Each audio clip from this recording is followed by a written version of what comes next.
ಗದಗ ಜಿಲ್ಲಾ ರೋಣ ತಾಲೂಕು ಅರಹುಣಸಿ ಗ್ರಾಮದಿಂದ ನಾನೊಬ್ಬಳು ಕೃಷಿ ಮಹಿಳೆ ಶಿಲ್ಪಾ ಕುರಿ ಅಂತ.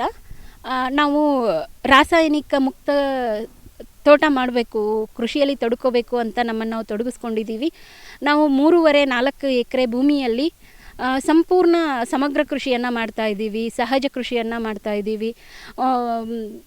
ಅರಣ್ಯ ಕೃಷಿ ಮತ್ತು ತೋಟಗಾರಿಕೆ ಹೀಗೆ ಎಲ್ಲ ರೀತಿಯ ಬೆಳೆಗಳನ್ನು ನಾವು ಬೆಳ್ಕೋತಾ ಇದ್ದೀವಿ. ಇವತ್ತಿನ ಕಾಲದಲ್ಲಿ ಆರೋಗ್ಯ ಬಹಳ ಮುಖ್ಯವಾದ ಆದ್ಯತೆ ಆಗಬೇಕು. ಪ್ರತಿಯೊಬ್ಬರಿಗೂ ಶುದ್ಧವಾದ ಆಹಾರವನ್ನು, ರಾಸಾಯನಿಕ ಮುಕ್ತವಾದ ಆಹಾರವನ್ನು ತಿನ್ನಬೇಕು ಅಂತ ಹೇಳಿ ನಾನು ಹೇಳೋಕ್ಕೆ ಇಷ್ಟಪಡ್ತೀನಿ. ಅದ್ರ ಜೊತೆಗೆ ನೀವು ನಿಮ್ಮ ಹತ್ತಿರದಲ್ಲಿರೋ ರೈತರಿಗೆ, ನಾನು ಮತ್ತು ನನ್ನಂಥವರು ಏನೋ ಒಂದು ಹೊಸ ಕನಸನ್ನು ಇಟ್ಕೊಂಡು ನಾವು ಕೃಷಿ ಕಡೆಗೆ ಬರ್ತೀವಿ.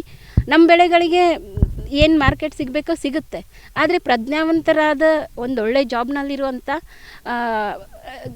ನಮ್ಮ ಜನಸಾಮಾನ್ಯರು ಏನು ಮಾಡಬೇಕು, ಇಲ್ಲಿ ಶುದ್ಧವಾಗಿ ಬೆಳೀತಾ ಇದ್ದಾರೆ, ಇಲ್ಲಿ ಸಾವಯವ ಕೃಷಿ ಮಾಡ್ತಾ ಇದ್ದಾರೆ, ರಾಸಾಯನಿಕ ಮುಕ್ತವಾಗಿ ಮಾಡ್ತಿದ್ದಾರೆ ಅಂದರೆ ನೀವೇನಾದರೂ ಸಾಧ್ಯ ಆದರೆ ಅಲ್ಲಿ ಅವ್ರಿಗೆ ಹೇಳಿ ನಮ್ಗೆ ಇಂತಿಷ್ಟು ಕೊಡ್ರಿ ಅಂತ ನೀವು ಕೊಟ್ಟರೆ. ಕೃಷಿ ನಮಗೆ ಮೊದಲಿಂದನೂ ಆಸಕ್ತಿ ಇತ್ತು, ಹಾಗಾಗಿ ನಾವು ಕೃಷಿಯನ್ನು ಮಾಡ್ತಾ ಇದ್ದೀವಿ ಸರ್. ನಾನು ಉಪನ್ಯಾಸಕಿಯಾಗಿ ಸೇವೆ ಸಲ್ಲಿಸ್ತಾ ಇದ್ದೆ ಒಂದು ಡಿಗ್ರಿ ಕಾಲೇಜಲ್ಲಿ.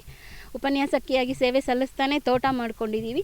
ಈಗ ತೋಟ ಒಂದು ಹಂತಕ್ಕೆ ಬಂದಿರೋದ್ರಿಂದ ನಾನು ಉಪನ್ಯಾಸಕಿ ವೃತ್ತಿಯಿಂದ ಪೂರ್ಣಕಾಲಿಕ ತೋಟ ನೋಡ್ಕೋತಾ ಇದ್ದೀನಿ. ಸಾಹಿತ್ಯ ಕ್ಷೇತ್ರದಲ್ಲಿ ಅದು ನನ್ನ ಅತ್ಯಂತ ಆಸಕ್ತಿಯ ಕ್ಷೇತ್ರವಾಗಿದೆ.